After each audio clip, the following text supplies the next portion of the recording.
वर्षांपासून अवघं राज्य ज्या निकालाची वाट पाहत होती तो निकाल म्हणजे आमदार अपात्रतेचा निकाल अखेर काल घोषित झालाय आणि तो निकाल ज्यांनी दिला ते राहुल नार्वेकर विधानसभा अध्यक्ष यांनी तो निकाल जवळपास 105 मिनिटं वाचून दाखवला। या निकालातले अनेक मुद्दे आहेत ज्यावरनं टीका टिप्पणी केली जाते, प्रतिक्रिया उमटतात, टीका होते आहे, नार्वेकरांच्या भूमिकेवरही प्रश्न उपस्थित केले जात आहेत आणि या सगळ्या प्रश्नांची उत्तरं जाणून घेण्यासाठी स्वतः राहुल नार्वेकर आपल्यासोबत साम टीव्हीवर जोडले गेलेले आहेत। राहुलजी, आपलं स्वागत आहे साम टीव्हीच्या या विशेष इंटरव्ह्यूमध्ये। माझा सुरुवातीचाच एक प्रश्न असेल की या निकालाचं जे विश्लेषण केलं जातंय त्यातून अशा पद्धतीची टीका होते की हा निकाल म्हणजे लोकशाहीची हत्या आहे। सुप्रीम कोर्टानं नार्वेकरांना किंवा विधानसभा अध्यक्षांना ज्या गाईडलाईन्स घालून दिल्या होत्या त्या गाईडलाईन्सचं पालन विधानसभा अध्यक्षांनी आपल्या निकालादरम्यान केलं नाही, अशा स्वरूपाची टीका केली जाते। या टीकेकडे तुम्ही कसं पाहताय?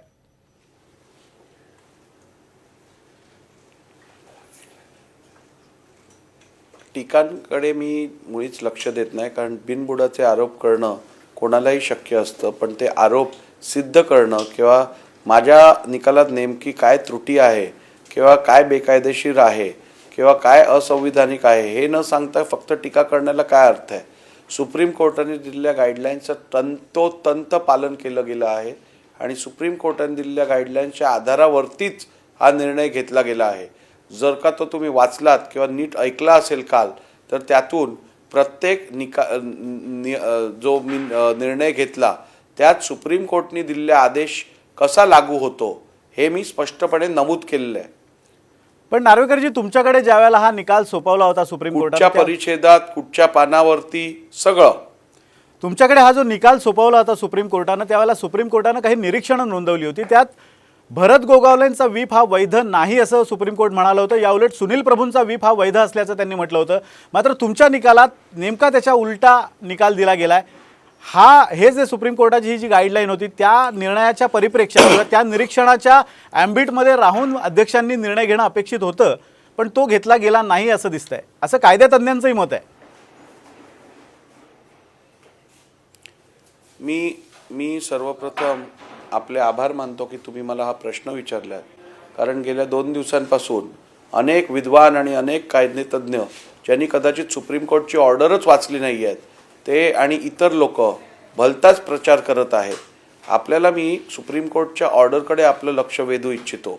त्या ऑर्डरमध्ये असं मुळीच म्हटलं नाही आहे की भरत गोगावलेंची निवड किंवा एकनाथ शिंदेंची निवड ही कायमस्वरूपी चुकीची असणार किंवा अजय चौधरी आणि सुनील प्रभूंची निवड ही कायमस्वरूपी योग्य असणार।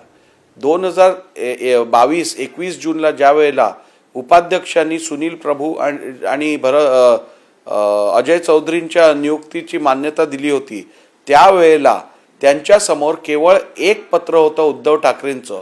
त्यामुळे त्यांना पक्षात फूट पडली आहे हे समजायचा कुठचा मार्ग किंवा कारण नव्हतं, म्हणून त्यांनी घेतलेला निर्णय योग्य आहे असं सुप्रीम कोर्टाने सांगितलं आहे।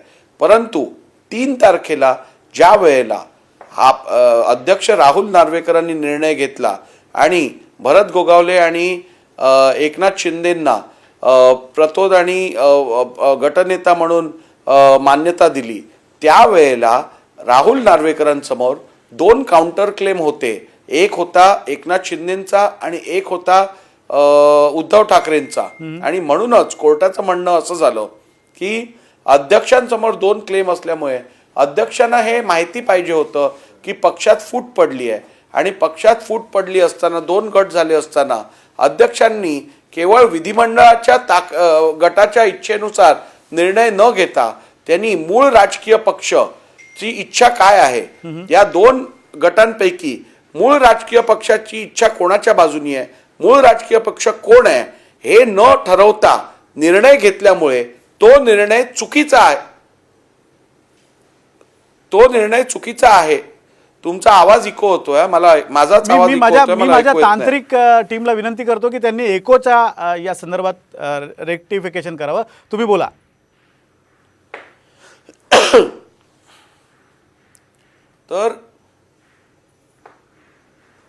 तर त्या मुद्द्यावरनं सुप्रीम कोर्टाने ती निवड जी आहे त्याला अवैध ठरवलेलं आणि त्यानंतर सुप्रीम कोर्टाने त्याच निर्णयात दिलाय की अध्यक्षांनी मूळ राजकीय पक्ष कुठचा आहे हे जाणून घेऊन मग त्या मूळ राजकीय पक्षाच्या गटाला इच्छेनुसार त्यांचा व्हिपला रेकग्निशन द्यावी आणि तीच कारवाई मी केलेली आहे. तर ह्यात सुप्रीम कोर्टाने दिलेल्या गाईडलाईन्सचं कुठं उल्लंघन केलंय? ज्या लोकांनी जजमेंटच वाटली नाहीये तीच लोक जाऊन काहीतरी स्टेटमेंट करतायत. पण म्हणजे तुमचं असं म्हणणं आहे की गोगावलेंचा व्हीप जो आपण म्हणताय की जो वैध आहे तो वैध आहे, तर तो कोणत्या आधारावर तुम्ही वैध ठरवलाय?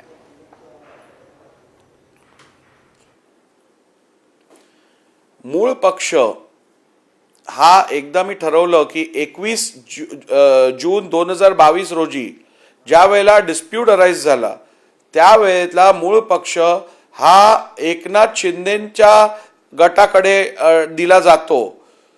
त्यावेळेला किंवा तो मूळ पक्ष एकनाथ शिंदेचा गट रिप्रेझेंट करतो हे ठरवल्यानंतर त्या गटाचं इच्छा जर भरत गोगावले असतील तर माझ्याकडे कुठचाही पर्याय राहत नाही. कोर्टाच्या नियम ऑर्डरच्या अनुसार मला त्याच व्यक्तीला व्हिप म्हणून रेकग्नाइज करायला लागेल आणि तसंच मी केलंय.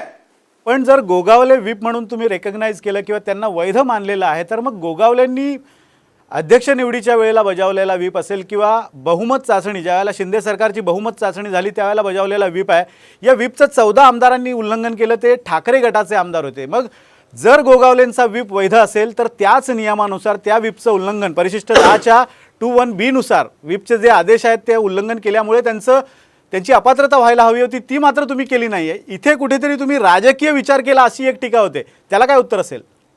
त्याचंही का नाही, टीकेबद्दल मला काय बोलायचं नाही, पण तुम्हाला मी समजवू शकतो की तो निर्णय का घेतला गेला. जर का काल माझा निर्णय ज्यांनी ऐकला असेल नीट त्याच्यात पण याचा उल्लेख केला गेलाय. एक लक्षात घ्या, ज्या वेळेला आपण अपात्रतेची याचिका ठरवत असतो आणि अपात्र एखाद्याला जाहीर करणार असतो तेव्हा काही फिल्टर्स आहेत ते चेक करायला लागतात. सर्वप्रथम 21B खाली आपण जेव्हा निर्णय घेतो त्यावेळेला हे बघायला लागतं की ज्या व्यक्तींनी व्हिप इश्यू केलेला आहे त्याला व्हिप इश्यू करायची अथॉरिटी होती का, त्यानंतर त्यांनी तो व्हिप इश्यू केला का, आणि तो व्हिप इश्यू केल्यानंतर तो योग्यरित्या समोरच्याला बजावला का. आता एखाद्याने जर व्हिप इश्यू केला आणि तो गुंडावून आपल्या खिशात ठेवला आणि समोरच्या आमदाराला कळवलंच नाही तर त्याला कसं समजणार की त्याच्याकडनं काय कार्य अपेक्षित होतं. आणि ह्या केसमध्ये तसंच झालेलं दिसून आलं. कोणताही पुरावा नव्हता ज्यातून हे एस्टॅब्लिश होत होतं की भरत गोगावलेंनी दिलेला प्रक्षादेश जो आहे तो योग्यरित्या त्यांनी ठाकरे गटातील आमदारांवर बजावला. आणि ठाकरे गटाचं पण त्यांच्या रिप्लायमध्ये हेच म्हणणं होतं की त्यांनी दिलेला व्हिप आमच्यावर एकतर लागू नव्हता किंवा आम्हाला पोचवला पण गेला नव्हता. त्यामुळे मला वाटतं मी जो निर्णय घेतलेला आहे त्याच्या पाठी स्ट्रॉंग लीगल फंडामेंटल्स आहेत आणि पार्टीजनी जे मुद्दे सादर केले आहेत, जी बाजू मांडली आहे त्याच्या आधारावरतीच हा निर्णय घेतलेला आहे. असं म्हणताय की जर तो व्हीप गोगावलेंनी योग्य पद्धतीनं बजावला नव्हता किंवा तो कन्वे झाला नव्हता ठाकरे गटाच्या 14 आमदारांपर्यंत, त्यामुळे कदाचित ते गैरहजर राहिले असतील म्हणून त्यांच्यावर अपात्रतेची कारवाई करता येत नाही. मग ही चूक जर गोगावलेंनी केली असेल तर गोगावलेंना या निकालामध्ये कोणत्याच प्रकारचं शासन किंवा कोणत्याच प्रकारचे स्ट्रिक्चर्स त्यांच्या विरोधात दिसत नाही आहेत. व्हिप न बजावणं किंवा योग्यरित्या सर्व्हिस न होणं हा कुठच्याही प्रकारचा गुन्हा कुठच्याही कायद्याखाली नाही आहे आणि त्यामुळे त्या संदर्भातली तशी कुठची तरतूदही नाही आहे. त्यामुळे त्यात कुठची ॲक्शन घेण्याचा संबंध येत नाही. या तुमच्या निर्णयाविरोधात म्हणजे अनेक ठिकाणी प्रतिक्रिया व्यक्त होतात, टीका होते. तुम्ही म्हणता टीकेला उत्तर देणार नाही आणि खरं तर राजकीय टीकेला तुम्ही उत्तरही देऊ नये कारण विधानसभा अध्यक्ष हे एक पद आहे आणि त्या पदाची गरिमा किंवा त्या पदाचा एक वेगळं महत्त्व आहे. पण आता स्वतः मुख्यमंत्री असं म्हणतायत की आता 14 आमदार ठाकरेंचे अपात्र व्हायला हवे होते, ते झालेले नाहीत, त्यामुळे कदाचित आम्ही सुप्रीम कोर्टात जाण्याचा विचार करू. म्हणजे एकीकडे ठाकरे गट या निर्णयावर असमाधानी दिसतोय तर दुसरीकडे शिंदे गट. प्रश्न मला विचारण्यापेक्षा आदरणीय मुख्यमंत्र्यांनी त्यांच्या प्रतोदाना ह्याचा जबाब विचारायला पाहिजे. बरं, तुम्ही म्हणताय की मी जो निकाल दिलाय तो कायद्याला अनुसरून दिलाय, एक बेंचमार्क असा निकाल असेल असं तुम्ही स्वतः या निकालाच्या अगोदर सुद्धा म्हणत होतात. पण जर राजकीय परिस्थिती बघितली या निकालापूर्वीची आणि या निकालानंतरची, तर दोन्ही परिस्थितीमध्ये फारसा फरक नाही, फारसा म्हणण्यापेक्षा काहीच फरक नाही आहे. म्हणजे शिवसेना पक्षात फूट आहे का, तर आहे, जी आधी पण होती आताही आहे. शिवसेनेचे दोन्ही गट हे अस्तित्वात राहतील का, किंवा त्यांचं एक लक्षात तुम्ही घ्या, मी कुठच्याही राजकीय परिस्थितीत फरक आणण्यासाठी निर्णय देत नाही. मी कायद्याचा विजय व्हावा आणि सामान्य माणसाच्या मनात संसदीय लोकशाहीबद्दल विश्वास वाढावा आणि कायदा अपहोल्ड व्हावा, या कारणास तो निर्णय देत असतो. पण राजकीय परिस्थितीत कोणताच फरक पडला नाही. त्यामुळे मग जर हा राजकीय परिस्थितीत फरकच पडला नसेल तर हा निर्णय बेंचमार्क कसा म्हणता येईल? राजकारण करणारे राजकीय परिस्थितीत बदल आणू शकतात, अध्यक्ष आणू शकत नाही. 2018ची जी घटना दुरुस्ती झाली शिवसेनेच्या घटनेमधली, हा एक टर्निंग पॉईंट होता किंवा हा एक ट्रिगर पॉईंट होता या सगळ्या निकालाचं, असं बोललं जात आहे. आता 2018 साली जर घटना दुरुस्ती झाली असेल आणि पक्षप्रमुख म्हणून जर उद्धव ठाकरेंना अधिकार देण्यात आले असतील, मात्र हा सगळा जो ही दुरुस्ती आहे किंवा ही प्रक्रिया आहे ती निवडणूक आयोगापर्यंत पोहोचली नव्हती, त्यामुळे ती वैध मानता येत नाही असं तुम्ही तुमच्या निकालात म्हणालात. पण त्याच आधारे शिंदे हे मग कसे वैध ठरतात? कारण पक्षप्रमुख पद जर अस्तित्वात नसेल तर मुख्य नेता निकालात केवळ म्हणाल पदही शिंदेचं अस्तित्वात नाही आहे.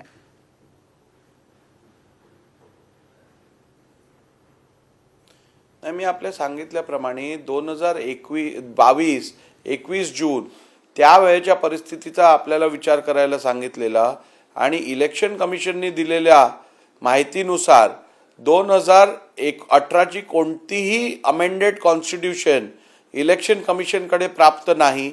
इलेक्शन कमिशनच्या मतानुसार आणि सांगण्यानुसार केवळ 1999ची एकच संविधान शिवसेनेचं हे ॲप्लिकेबल आहे असं मला कळवल्यानंतर माझ्यासमोर दुसरा कोणत्याही पर्याय राहत नाही.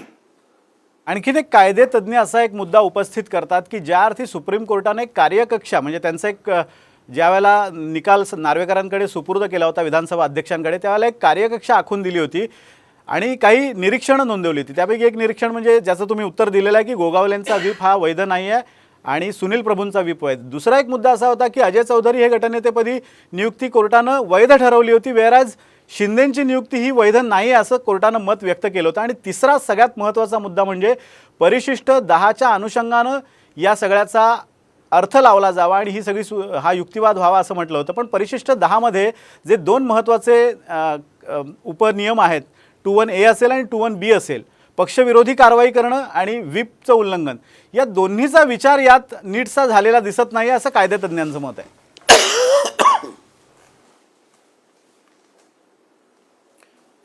या सगळ्या गोष्टींचा विचार करून निर्णय घेतला गेला आहे. 21A 21B खालचे जे फॅक्टर्स आहेत त्याचा संपूर्ण ॲप्लिकेबल करून आपण निर्णय घेतलेला आहे आणि निर्णय घेताना प्रत्येक निर्णयासंदर्भात आपण पूर्ण कारणं दिलेली आहेत आणि कायदेशीर बाजूही समजावून दिली आहे. एक शेवटचा प्रश्न तुम्हाला विचारतो. यापूर्वी ज्यावेळेला सुप्रीम कोर्टानं तुमच्याकडे निकाल सुपूर्द केला होता त्यावेळेला तुमच्या भूमिकेवरही त्यांनी स्ट्रिक्चर्स पास केले होते.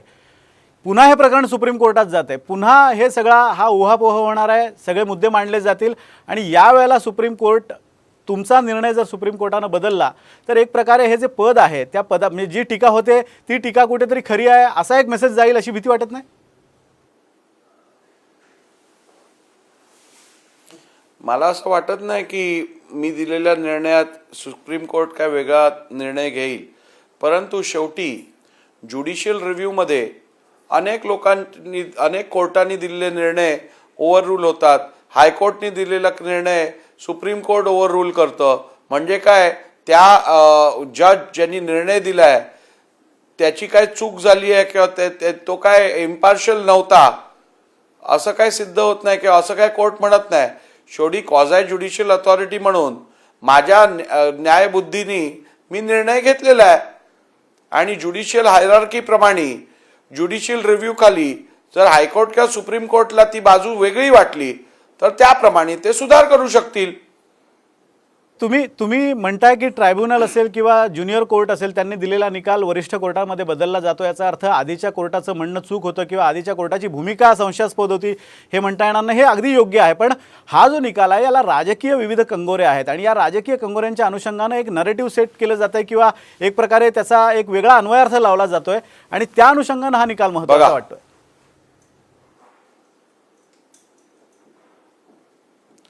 बघा, मला हा निकाल घेण्यासाठी कोणीही मुभा दिली नाही आहे. हा संविधानिक अधिकार आहे. संविधानाने सांगितलं की या संदर्भातला निकाल अध्यक्षच देतील. त्यामुळे कोर्टाने मला काय सांगितलं नाही आहे निर्णय घ्यायला. मला संविधानाने हा अधिकार दिलेला आहे आणि कोर्टाने फक्त रेकग्नाइज केलं आहे की हा अधिकार अध्यक्षांचा आहे. त्यामुळे मला वाटत नाही कोणी मला एखादी बाब करायची परवानगी दिली आणि ती मी बरोबर किंवा चुकीची केली हे बघण्यासाठी परत ते तपासत आहेत.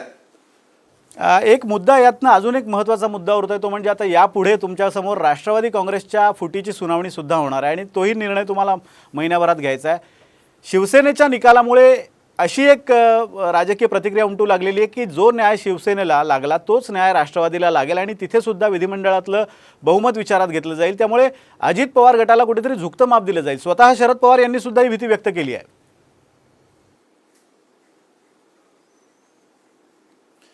कायद्यातील तरतुदी, सर्वोच्च न्यायालयाच्या निकालातील बिंदू किंवा प्रिन्सिपल्स हे सगळ्यांसाठी, संविधानातल्या तरतुदी या सगळ्यांसाठी, सर्व नागरिकांसाठी हे समान लागू होतील.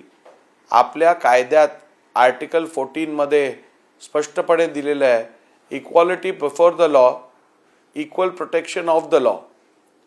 म्हणजेच आपल्याला सगळ्यांना समान रित्या कायदा लागू करायला लागेल. परंतु प्रत्येक केसचे फॅक्ट्स हे वेगळे असतात आणि त्यामुळे एखाद्या केसचा फॅक्ट दुसऱ्या केसच्या फॅक्टपासून वेगळा असला तर तो लॉ त्याला ॲप्लिकेबल त्या पद्धतीने होईल. त्यामुळे मी काय अजून संपूर्ण फॅक्ट्स राष्ट्रवादीचे बघितले नाही आहेत, तर योग्यरित्या ते वाचल्यानंतर मला या संदर्भातला निर्णय घेता येईल. या निकालानंतर एक असं म्हटलं जातं की या निकालाचा परिणाम हा पुढच्या राजकीय सगळ्या घडामोडींवर होणार आहे. आता राष्ट्रवादीसुद्धा या अनुषंगानं आपली मांडणी करेल. या निकालातनं एक संदेश गेलेला आहे राजकीयदृष्ट्या. तोच संदेश किंवा त्याच पद्धतीनं राष्ट्रवादीची केस पण पुढे लढवली जाऊ शकते आणि कुठे ना कुठेतरी त्याचा फायदा अजित पवार गटाला होऊ शकतो. कारण या निवडणुकीनं, या प्रक्रियेनं, या युक्तिवादानं किंवा या निकालानं एक बेंचमार्क सेट केला आणि त्याचा फायदा अजित पवारांना होईल असं वाटतंय. अशा स्वरूपाची चर्चा सुरू झाली आहे.